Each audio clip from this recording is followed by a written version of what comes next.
So today I'm going to be reading chapters 3 and 4 of Sideways Stories for Wayside School.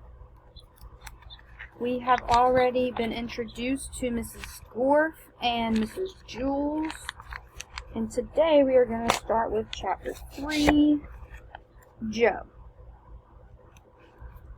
Joe had curly hair, but he didn't know how much hair he had. He couldn't count that high.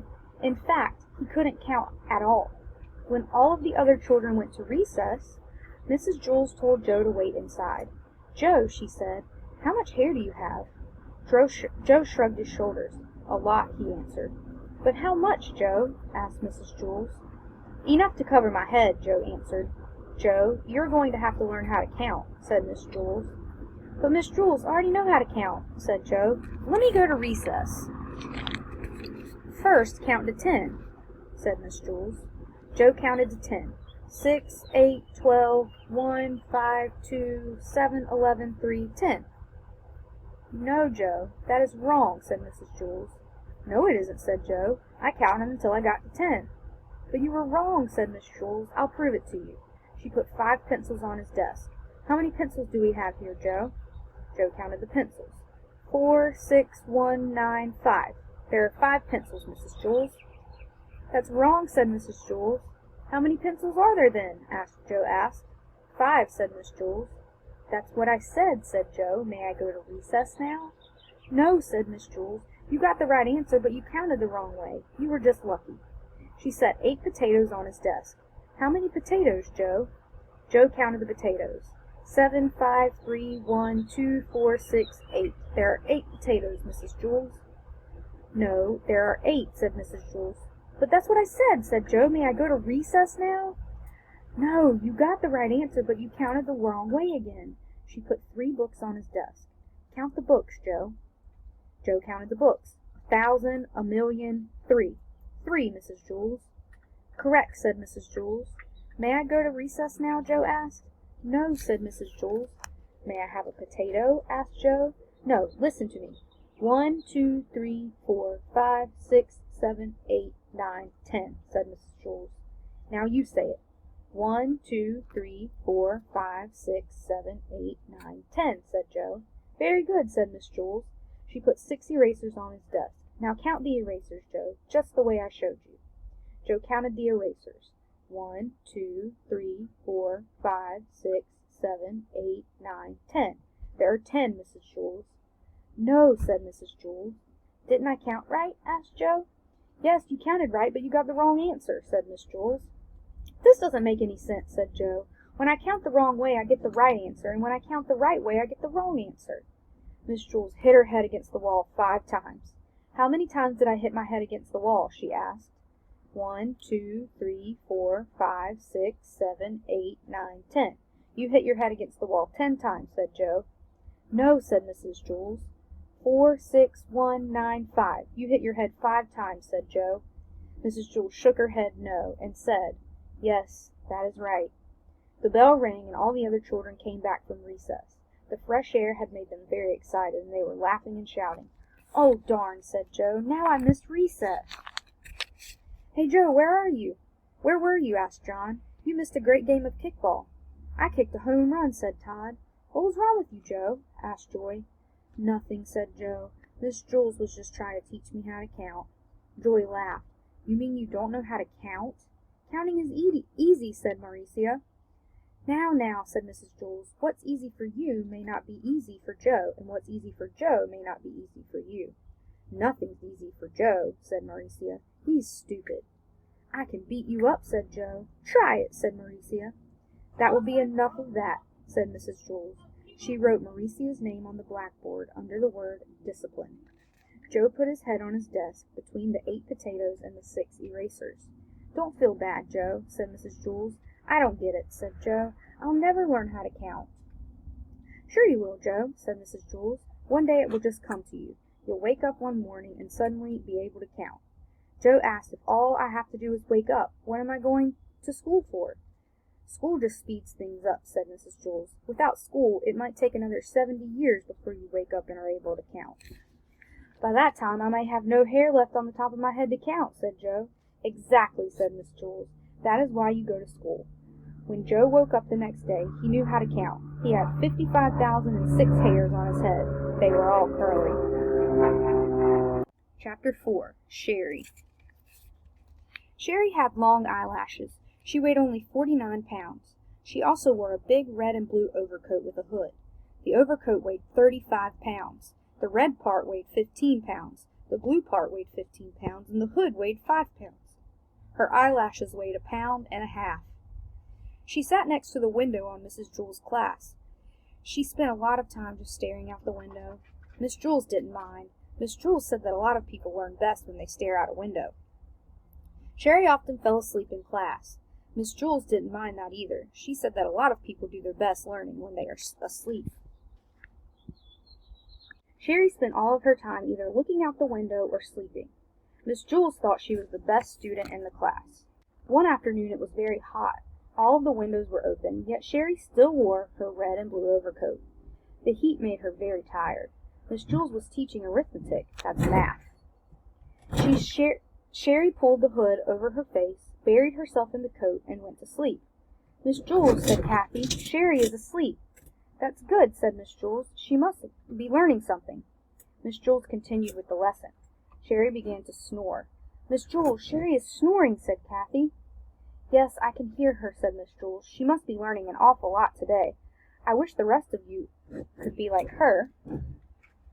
Stop. No.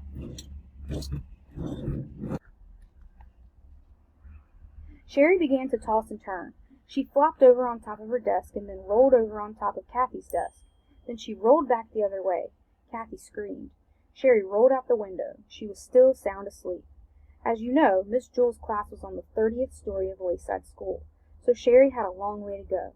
After she had fallen 10 stories, Sherry woke up. She looked around. She was confused. She wasn't in Miss Jewls' class, and she wasn't at home in bed. She couldn't figure out where she was. She yawned, pulled the hood back over her eyes, and went back to sleep. By that time, she had fallen another 10 stories. Wayside School had an exceptionally large playground. Lewis, the yard teacher, was way over on the other side of it when he happened to see Sherry fall out the window.